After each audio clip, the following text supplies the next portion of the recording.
A person pushes a box kept on a horizontal surface with a force of 100 Newton. In unit vector notation, force can be expressed as. So from the question, our aim is to express the force which is 100 Newton by using this ijk component, or in terms of unit vectors.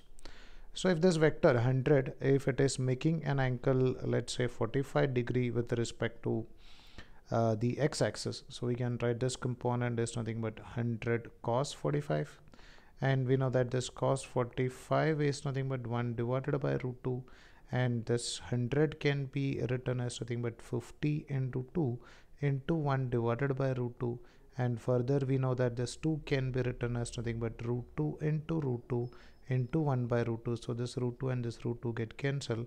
We'll get the answer as nothing but 50 root 2. Same as like that, we can find out the component of this 100 along the y-axis, or along the negative y-axis, that is equal to 100 sine 45. And we know that if it is sine 45 or cos 45, its value is 1 by root 2.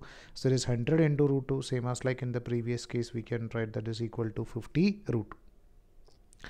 So we'll get a vector of magnitude 50 root 2 along the x-axis, positive direction of x-axis, which can be written as 50 root 2 I cap, and a vector of magnitude 50 root 2 along y-axis, which can be written as nothing but 50 root 2 j cap, and its direction is along the negative y-axis. That's why we are writing minus 50 root 2 j cap.